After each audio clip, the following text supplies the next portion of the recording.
Metaphysician's Companion.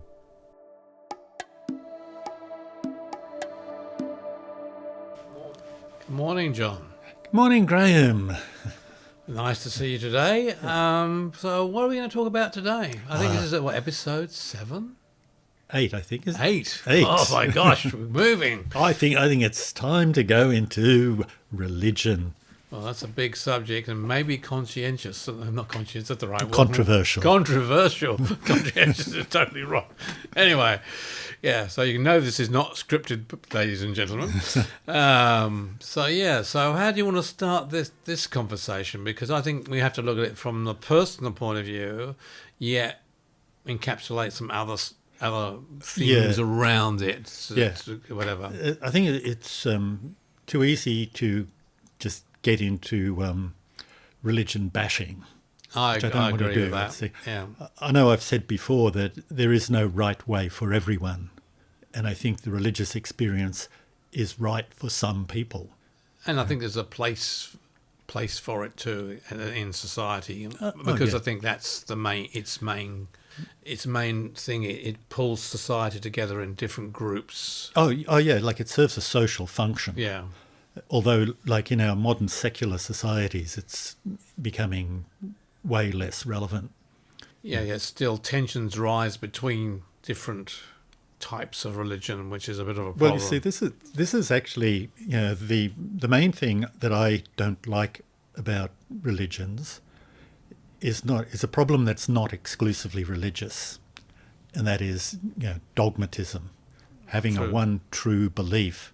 And you can find that in politics and just everyday life. People who know something and won't listen to anything else. And which is what multimedia love, because they work on that to keep you in that little box. Oh, yeah. Like everybody needs a new car or whatever. Well, it's a new car, or you search for something and you get everything on that particular subject. So, yeah. So, yes, that's what happens. I mean, from my point of view, I think, I had the religious experience I mentioned in the second episode or first episode, or it was, I can't remember now, where I felt the energy come. And as I said to you, it's interesting that I actually didn't go into that particular Christian path or whatever. I looked for other alternatives. Because I think what I realised early in the beginning, and I don't know that this was an inner part of me saying this, but basically I think I thought that energy of creation, for want of a word, is actually within myself rather than out of myself, where religion teaches basically that you have to go through a medium to get to where you need to go. And I think that's the subtle difference that for me is it's about me finding my spiritual self or my higher consciousness, which is part of it all, rather than somebody saying to me, you made to lead your life this way through this dogma to reach heaven or whatever, but you can only do it through this methodology. Yeah, the one true way. One true way. Yeah. The thing I think that got me was, I was sent to Sunday school when I was young. Snap. And, the one thing that comes to mind was a little pamphlet, behold, I stand at the door and knock. And the idea was... You still remember that, do you? Oh, I can even see the picture in my head. Wow. And, it's Jesus, like knocking on the door of your heart. Yeah. And the idea is you let Jesus in. And I think for me what happened is I started looking to my heart. Mm-hmm. And not immediately, but it was just sort of later on. It's like it just happened. I didn't do it deliberately. Mm-hmm. And I became a rabid atheist, actually, when I was in high school. Mm-hmm. But it was possibly, the start of going my own way. Yeah. Yeah, and I questioned everything. And I think that any organisation, anything that asks you, to believe without question is suspicious. And I think the other side is the word proof, but I mean, what I keep on saying, and I think I've said this several times in these podcasts, that I believe that, I know that spirituality is about experience rather than belief, where religion in general terms is about belief and not experience. And that's the difference between the self wanting to move forward, because the self is looking for I think how do you put this? Steps up the ladder. I use the words. Yeah. Or whatever. It's looking for that. Oh, that's interesting. That makes sense to me, and now I can move to the next level. Yeah. Because it's an experiential thing rather than a belief thing. Well, this is back to what we're talking about, is that religion serves a social purpose, or served a social purpose, particularly in the ancient world. And there's nothing wrong with that, quite frankly. And I think it's and people need that, and that's the other thing. And not everybody wants to go down the pathway that, for example, that we are trying to go down. Some of it is cultural as well. It's like, with a Western mindset, you're focused on individuality, whereas many of the more Eastern, it's a group experience. Like particularly like with Judaism. Like if you have a look in the Old Testament, for example, the whole tribe of Israel go down into Egypt and back again. Yeah. Whereas in the Western stories, it's an individual who goes, Hercules in the common speech, goes to the underworld and comes back. Because this is interesting about the various religions, because you got the ones that are talking to the one God, the one true God. The one true God. Yes. And then you've got Hinduism, which is about the multiple gods. And then you had the Vikings, for example, who had the Thor and all these other people. And the Romans had multiple gods. Yeah, well, they're all a reflection of the cultural values. Yeah. Yeah. I mean, you talk about Rome, or they had a state religion which they worshipped the emperor, and everybody came out. Like there was a certain day in the year was the festival day. Yeah. And what it is it's I'm just going to say belonging. It's marking. I am a Roman citizen, and I participate in this, and it's how I can see you. You come out in the street and celebrate too, so we know that we're part of this thing, this same organisation, in which we don't know thousands of people. And the same thing might apply to kings and queens, if you think about it. Because whatever people celebrate the crown in whatever different forms, and they line the streets and wave the flags and whatever national identity. It's about knowing who you are rather than knowing whatever. It's a methodology to make you feel comfortable, I think is the right word. Also, what I meant by dogma. If you belong to a particular nation, and it's like, we don't like those people over there, so it's okay to attack them. This kind of thing, which is just plain prejudice.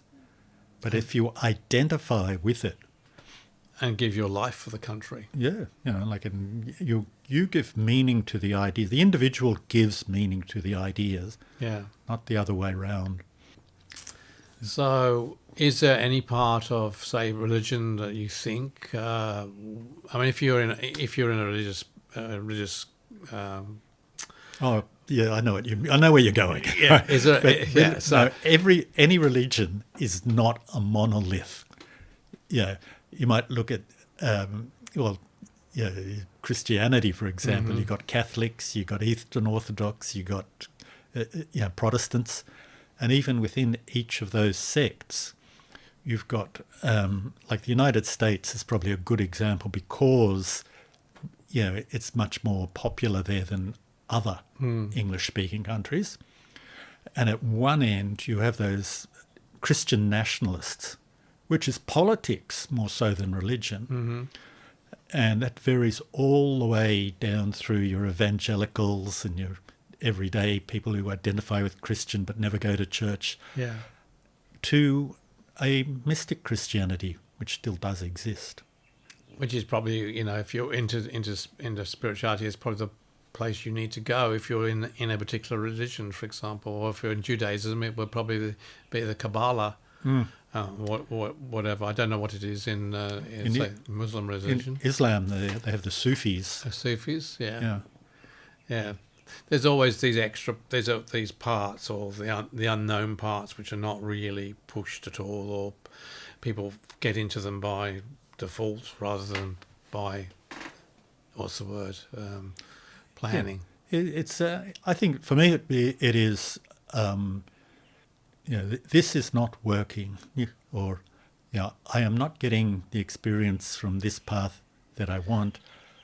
Or it doesn't make sense to you. What I found was that I was taught didn't make sense to me. I thought, well, this doesn't seem to ring true because I can't understand the logic behind it or whatever. So therefore, that's the reason I shifted from.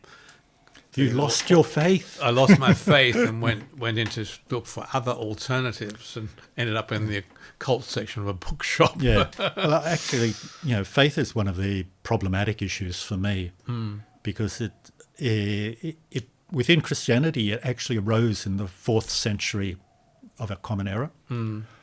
And it was, they made it a virtue to believe the dogma without question. And that's what faith is, belief without evidence. And not just belief, but unquestioning belief. A commitment to it and an identification with whatever idea it is. And I think, for example, if you're into science, and I mean, it's off the subject in a sense, but if you're into sciences, in science, what you do, you find out some information or some knowledge or something or other, and then you look for the next thing to move on. So it's all about building on the scientific facts. Yeah, it is an explanation of reality, or a description. Explanation's probably best. And I've seen this as a criticism from some of the more hardline Christians. Oh, it keeps changing. Yeah, and going, science does not claim to have the truth. That's with capital letters. Yeah. Yeah, it is an explanation, and that's why they can improve it. They get a better explanation, and so keep moving. But there's a fundamental philosophical difference between science and religion, and that's epistemology. That's this, how we know what we know. Mm-hmm. And in science, they trust sensory evidence. It has to literally make sense. You measure it, you observe it, and so forth. And then the explanation you make has to describe what you've observed. Where on the religious side, they are what's called rationalists or dogmatists, where they define what is true and then find reasons to believe it. So I use the word New Age spirituality because that's what I think. So and that New Age spirituality, in my opinion, is more like science. You're trying to build on your experiences and to take your consciousness to another level of your own being. At the same time, I think in New Age spirituality, you get that, range from the dogmatists through to the empiricists. Like it's... the people who say, to my mind, they talk about stuff they've just made up, or they want to be true, without the actual experiential basis or a very limited experience, and then build a story on top of it. Yeah, I quite often see that in advertisements of people practicing different things. The way you think, well, have they actually experienced this? Yeah. And if they do, that experience should be explained in what they're doing. And so, in a sense, they're saying, well, I've experienced this, so you can too. And I'll show you how to experience it. And that's a different thing altogether. Yeah. It's not a belief. It's like you want to try this, and you too can feel what I feel or experience what I felt. It may be different, but it will be an experiential thing, which then will show you, that's not the right word, but help you to create your own reality in this particular area. Yeah, there's nothing wrong with book learning, like reading about things and getting an understanding. But I think the curious and questioning mind is always Well, what I've always tried to do is, all the stuff I've written is actually given the reader the opportunity to experience it by giving them a methodology to experience it. Yeah. Because I think it's not, it's not a commercial decision. It's a decision because I want them to be, for want of a better word, to have the experience and uplift their own selves, rather than say, get involved in the dogma like that. But that's me. So yeah. I mean, I'm just sitting here and I'm thinking, a bit more like travel brochures. You know what I mean? Yeah. It's sort of like here's a way that you can get to go to Bali. Yeah. Or here's another one where you can go and visit Machu Picchu. Yeah. Which one appeals to you? Where do you want to go? Yeah. Which one will work for you, because it depends on where you're at the time too. Yeah, and you have to pay the price. And the price is an investment of time and energy. You have to do the work. There's always a price. I think this is why I find it difficult that some people think, I'll just hand it to the universe and it'll sort it out for me. But I don't think it's as simple as that. I do. No. Because if it was, we'd all be doing it. The way I understand, if I can hand it over to my higher self, guide me in this matter, as opposed to I'll just I'll put it out of mind and let whatever happens happen. So you're actually putting out the energy, the direction. So which direction is a form of energy? I thought it was a form of energy. So you're actually putting it just out. Don't call it stuff. Putting it out to that part of you which may be able to help you. It's forming an intention, I think. Yeah, that's right. So, but having something say, well, the universe will just bring me where I need to go. So it's like that's like being a leaf in the wind. Yeah, this is the idea that I have. Like I said, intention, setting a direction, and letting go, as opposed to just letting go. Yeah, that's the difference.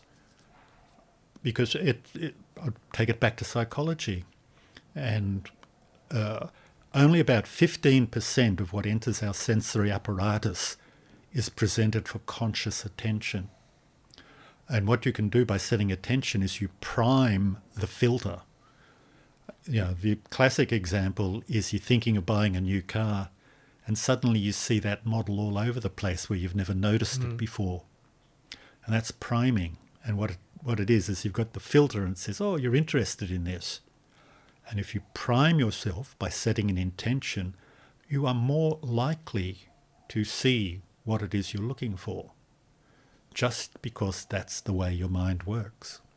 And now the next reinforcement is actually taking action on that attention. Yes. Yeah. Well, I think we've gone round about the houses on that one, John. Have we really talked about religion, or are we talking about something else? I have no idea. Well, I think it's an interesting conversation, though, quite frankly. Yeah. But I think the thing is, though, that mostly people get into religion because their parents took them to it. Politics is the same. Yeah. You think about it. Yeah, same. Yeah. Social thing. Yeah. Accept this, don't bother thinking about it. It's good. It's good. It'll do you good. And the issue is, well, it might do, and then again, it might not. And, the thing is to question what it's about. Particularly if you're feeling discomfort with it, if it doesn't make sense, you find out. And when the religious philosophy hurts people, this is what I find difficult, when it actually has a detrimental effect because of the rigidity of that particular belief that may have been put out in the dogma, how it hurts people. And I think that one of the examples of that is probably not a particularly good one, but when back in the day, I'm talking about in the 50s and 60s, or a bit before, if a woman got pregnant out of marriage, wow. Oh yeah. That was a sin. Yeah. So basically, the woman. I mean, what it's saying, so you've got to deny those hormonal feelings totally in your life. Oh yeah. Until you get married, because then you can have the hormonal feelings. I think there's ample evidence of social dysfunction caused by dogmatic beliefs. Yeah, that was just an example I just thought, because I've seen the pain that's brought people, how they've lost their daughter or their son, and they've had to try and find them again, and the relationship is never what it should be, because of the damage that's been done by that. That's a bit off the subject, but there we go. I'm just trying to get a point across here that dogma can be harmful as well as rewarding. Oh yeah. We follow a particular political party because it does social benefit, or it benefits me, tax reductions or what have you. Yeah, or benefits you in some way, then you go with it, rather than what is that better overall. But that's that's a choice. Yeah. Yes. Right now, I'm hunting for a effective conclusion to this. Well, discussion. I was trying that too, but I thought do you want to come up with it in a minute? Well, I think maybe that's the conclusion. The conclusion is we've come up with a conclusion to finish. I think for me, religion is confusion in a social organisation. It has its purpose. I think you have to admit it has a purpose. But the purpose can be restrictive, and it doesn't allow perhaps the individual to express themselves as they need to, in a spiritual sense. Yeah. Look within. Look within and go with your inner self. And of course, that can only come through knowledge and practice. Yeah, how about this one? My recommendation is to look within and find your direction there. And if you can do it in an organisation, well and good, all the better. But if the organisation gets in the way of your true nature, then leave it. Well, on that note, I think we should conclude today's podcast. Yeah, thank you. Thank you. So, if anybody wants to make comments on this, please do. We'd love to hear from you. On the email address is, John? metphyscompanion.com. Try that again. metphyscompanion@gmail.com. That's METPHYS companion@gmail.com. That'd be great. And if you could share this Spotify cast to your broadcast to all your friends, that would be good too. So don't hesitate to pass it on to people you think might be interested. We'd love you to do that. And we also look forward to your questions or experiences. We've had a few emails in about people's experiences, which I've asked permission for us to discuss them. Most of them have come back and said yes. A couple have said no, which is understandable, and we will abide by those people's requests. But again, it's knowledge that comes from other people, which is worth sharing. Yeah, just hearing others' experiences is a good thing. Well, thank you again for listening. I've rabbited on too long, so okay. I think we should just get the music and play out. Thank you very much. Catch you on the next one. Bye. Bye.